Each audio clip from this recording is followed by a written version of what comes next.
So I decided to make this video because I've seen a few videos on the 2010 MacBook Pro, but I didn't really see any that said who it was for.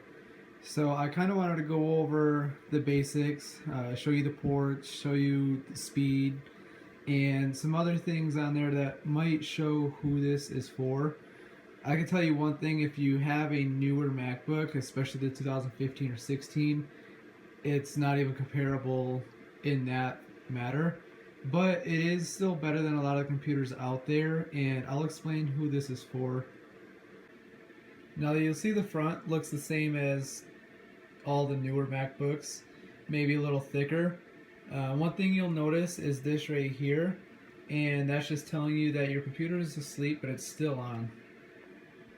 On the right side, we have a CD reader or DVD reader, and that's useful for me, especially if I'm going on a flight. I can actually insert a red box and watch it without having to purchase Wi-Fi for the flight. And right here is a locking mechanism. You just put the lock in there and it locks your computer down.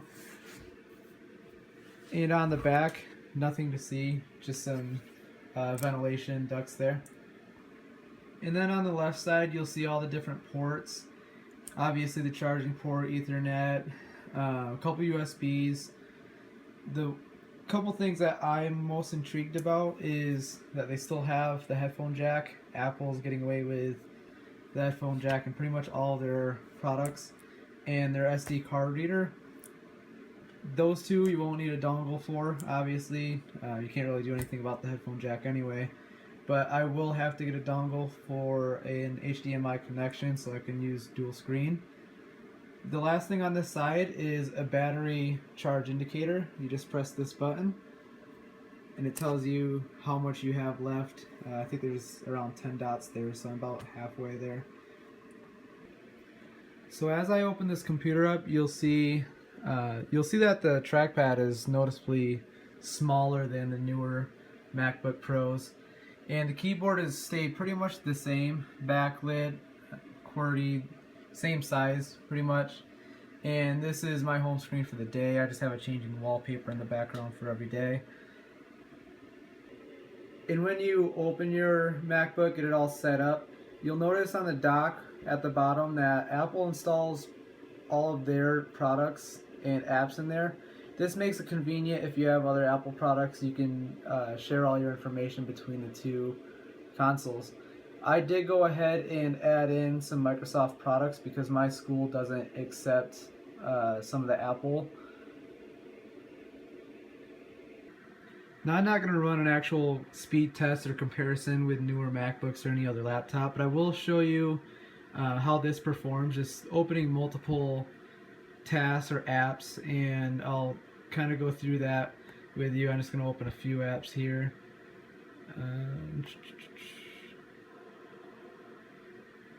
And I'll just open those three for now, and I'll show you how quick it is. I have the slowest Wi-Fi connection that they can offer, so because I am a cheap wad, so you see how quick it just went there.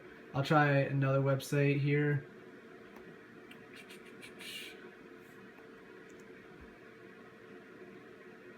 Now this one is taking a little bit longer.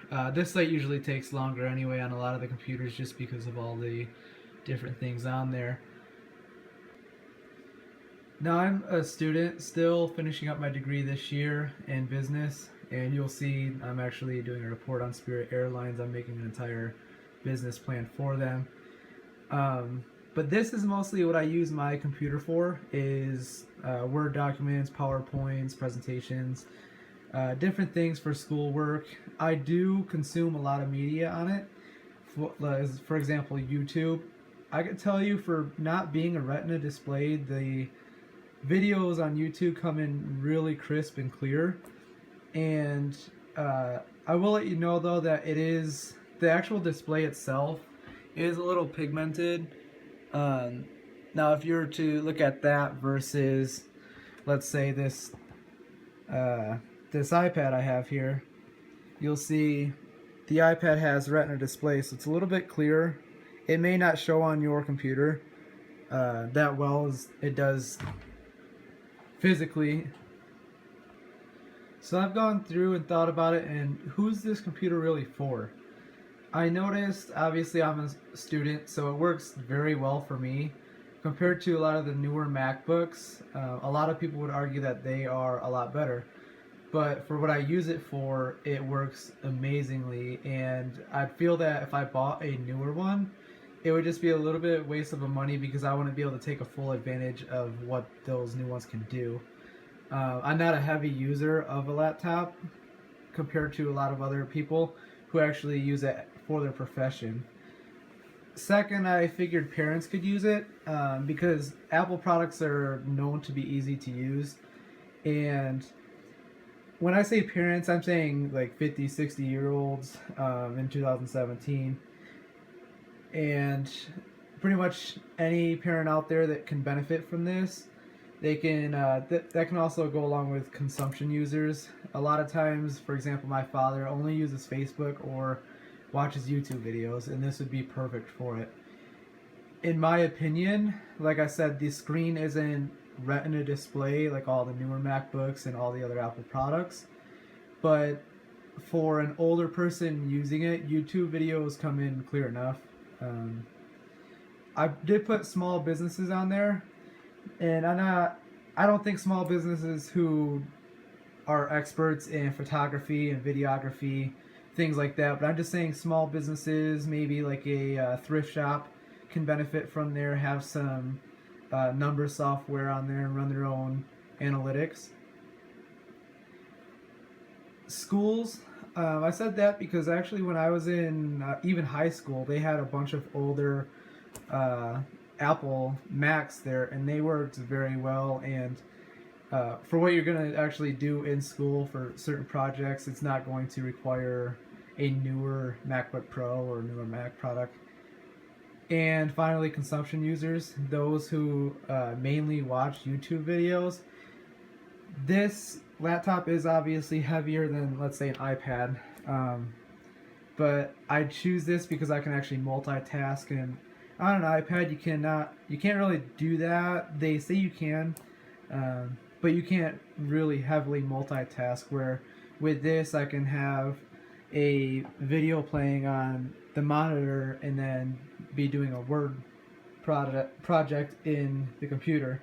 So you can kind of multitask a little bit more.